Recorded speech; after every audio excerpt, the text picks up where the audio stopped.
CFO Radio, la web radio 100% dédiée aux directeurs administratifs et financiers, co-animée par Alain Marty et Richard Fremder, en partenariat avec BDO France, Sage et Keshutter.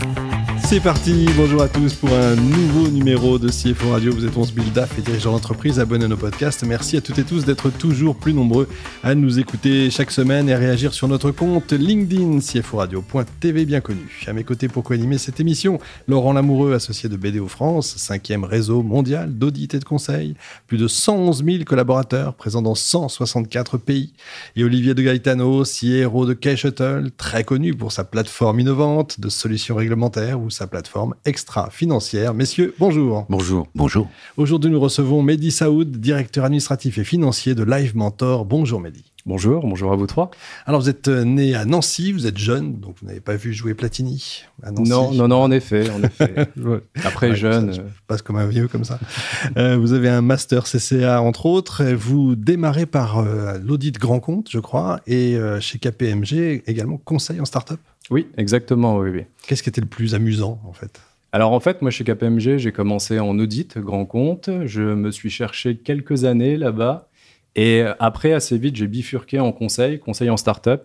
Et c'est là, en vrai, où j'ai véritablement trouvé ma voie. Je me suis dit, OK, il faut que je passe de l'autre côté de la barrière. Il y a de la vie de l'autre côté. Voilà, il y a de la vie. C'est quelque chose qui me correspond plus que le grand compte, que l'audit. Vraiment, je voyais des RAF et des DAF au quotidien et je trouvais leur métier passionnant. Et je me suis dit, OK, il faut que j'y aille. Il faut que je passe de l'autre côté. C'est ce que vous avez fait. Vous êtes devenu DAF de start-up. Oui, exactement. Oui. Et donc de Live Mentor. C'est ça. En fait, après KPMG, j'ai enchaîné quelques startups dans la mobilité et très vite dans la formation. J'ai eu la chance de rencontrer Live Mentor, qui est un organisme de formation professionnelle pour entrepreneurs. Peut-être qu'on y reviendra. Ah ouais.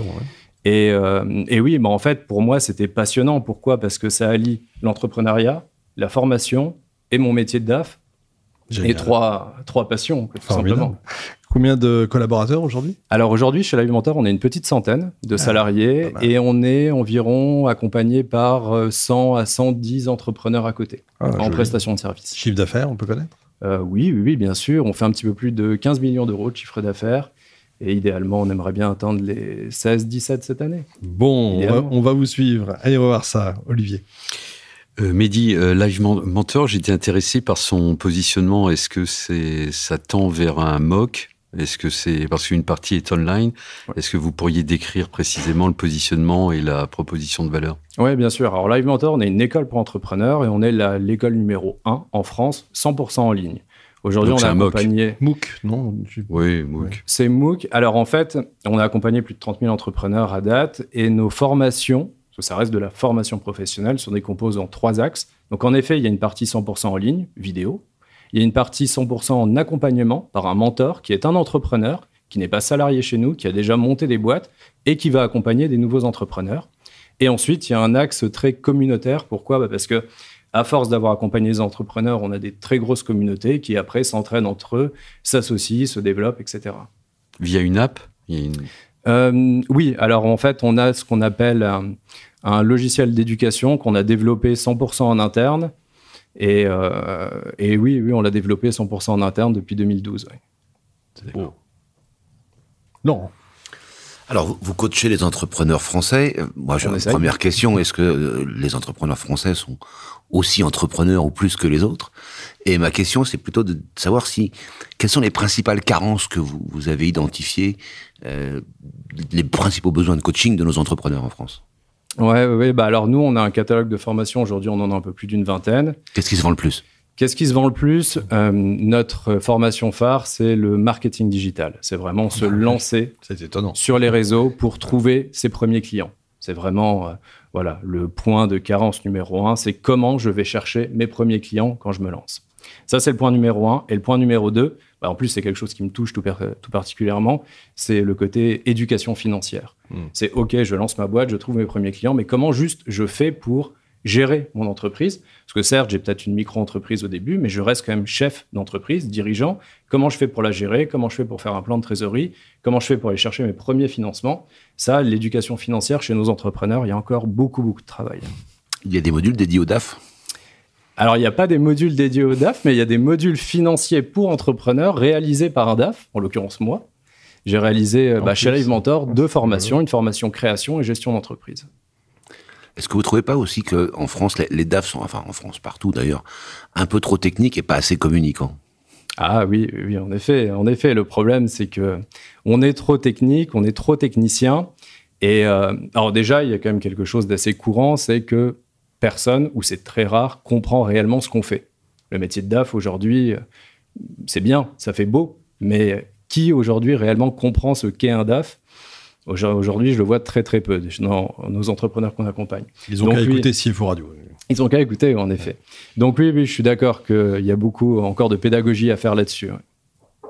C'est beau. Vos clients, principalement, c'est quoi? C'est donc des TPE?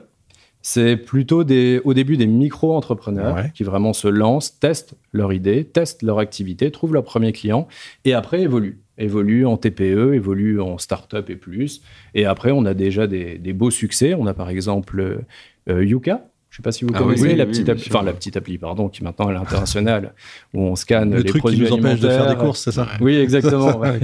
Okay. Donc, on a quelques belles success stories depuis qui ont évolué en PME, en très grande entreprise. Un peu grâce à vous. Et vous avez des prescripteurs? Comment font les entrepreneurs pour accéder à vos services? Alors en fait, on est répertorié sur toutes les plateformes de formation. Aujourd'hui, on distribue beaucoup via ce qu'on appelle le CPF, le compte personnel de formation. On a beaucoup entendu parler, qui permet justement plus facilement d'accéder à la formation professionnelle. Et on est répertorié sur moncompteformation.gouv. On est partenaire Pôle emploi, enfin maintenant France Travail.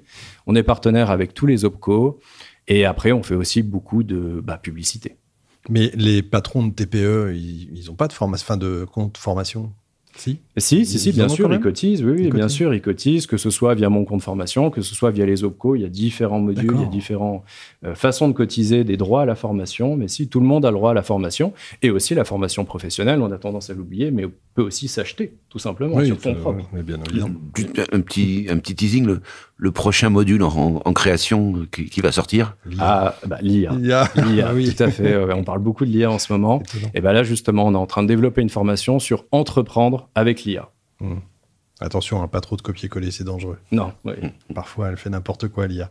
Mehdi, je crois que vous êtes fan de foot. Oui. Vous étiez joueur, je crois. J'ai beaucoup joué au foot et j'ai dû m'arrêter. Oui, je crois. C'est brusquement. J'ai pu comprendre. Quel poste vous aviez? Moi, j'ai fait tout le côté gauche. Voilà, j'ai commencé milieu, après j'étais arrière, après attaquant. Je me suis baladé sur tout le côté gauche. D'accord, pas mal. Votre joueur préféré aujourd'hui? Aujourd'hui, forcément, avec l'actualité, j'ai un petit faible pour Désiré Doué, forcément. Évidemment, donc je vous demande pas quelle est votre équipe préférée. Je préfère pas savoir. Vous l'avez compris. Je crois que maintenant, vous êtes plutôt natation et golf. Oui. J'ai dû me réinventer, on va dire. Voilà, après. Évidemment.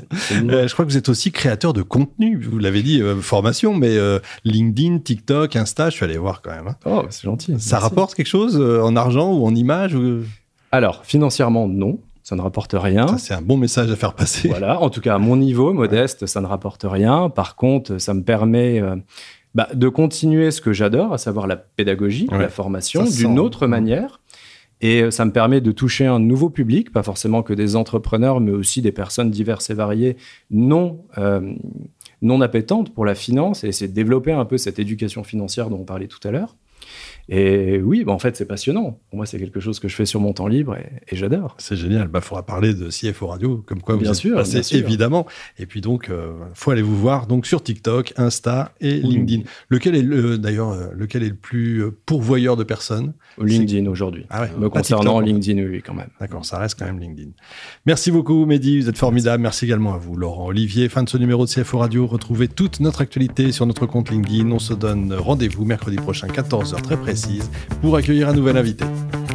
L'invité de la semaine de CFO Radio, une production B2B Radio en partenariat avec BDO France, Sage et Keshetel.